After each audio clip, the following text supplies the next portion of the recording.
সিলেট আন্তর্জাতিক cricket stadium থেকে বাংলাদেশ এবং পাকিস্তানের টেস্ট সিরিজের চতুর্থ দিনে সিলেট আন্তর্জাতিক ক্রিকেট স্টেডিয়ামে আজকে পাকিস্তান এখন পর্যন্ত ব্যাটিংয়ে রয়েছে। সুপ্রিয় দর্শক, এই মুহূর্তে দুপুর 12:00 প্লাস লাঞ্চ আওয়ার চলছে। 2টি উইকেট হারিয়েছে কিন্তু পাকিস্তান, যেখানে তাদের লক্ষ্যমাত্রা ছিল 437, সেখানে তারা 2টি উইকেট হারিয়ে এখন পর্যন্ত 101টি রান নিয়ে তারা এই মুহূর্তে লাঞ্চ রুমে প্রবেশ করেছে।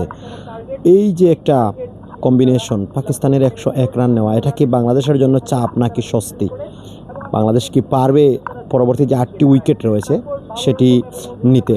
আরেকটা জিনিস বলে রাখি, এই মুহূর্তে বাবর আজম রয়েছেন উইকেটে। বাবর আজম থাকেন, তার সাথে মকসুদও রয়েছেন।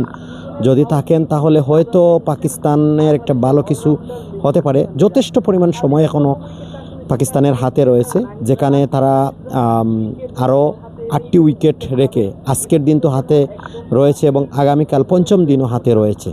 সিলেট টেস্ট সিরিজে 437 রানের একটা লিড দিয়েছিল বাংলাদেশ শেষ পর্যন্ত। আজকে 2 দিন হাতে রেখে পাকিস্তান ব্যাটিংয়ে নেমেছে। 2টি উইকেট হারিয়েছে তারা, একটা নাহিদ রানা নিয়েছেন, একটি মিরাজ নিয়েছেন।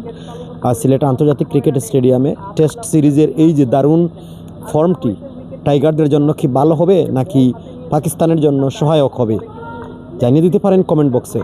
আরেকটা জিনিস আপনাদেরকে বলে রাখি, পাকিস্তানের ব্যাটাররা কিন্তু সিলেট ইন্টারন্যাশনাল ক্রিকেট স্টেডিয়ামের আউটারে কিন্তু অনেকে প্র্যাকটিস করছেন। 2 দিন হাতে রয়েছে, বাংলাদেশের বিপক্ষে জয়টা তুলে নেওয়ার জন্য কিন্তু তারা প্র্যাকটিসটা চালিয়ে যাচ্ছেন।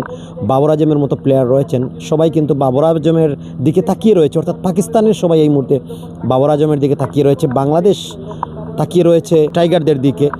গতকাল কিন্তু দারুণ ফর্মে ছিলেন মুশফিকুর রহিম, 14তম টেস্ট ক্যারিয়ারটা গড়েছেন তিনি, মাইলফলক স্পর্শ করেছেন। এর আগে সর্বোচ্চ মুমিনুলের টেস্ট সিরিজে সেঞ্চুরির একটা মাইলফলক ছিল। মুশফিকুর রহিম 14তম টেস্ট সেঞ্চুরির মাইলফলক স্পর্শ করেছেন। তার মধ্যে 3টি কিন্তু ডাবল সেঞ্চুরিও মুশফিকুরের রয়েছে। যদিও বাংলাদেশের সিজনটা শেষ হয়েছে, পাকিস্তানের সিজন চলছে। দেখার বিষয়, লাঞ্চের পর পাকিস্তান তাদের রানের চাকা কি সচল রাখতে পারে নাকি উইকেট হারিয়ে টাইগারদের জয়ের ধারাটা হালকা করে দেয় পাকিস্তান। সিলেট আন্তর্জাতিক ক্রিকেট স্টেডিয়াম থেকে শামসুদ্দিন আজাদ সাগর, জিএসএন স্পোর্টস।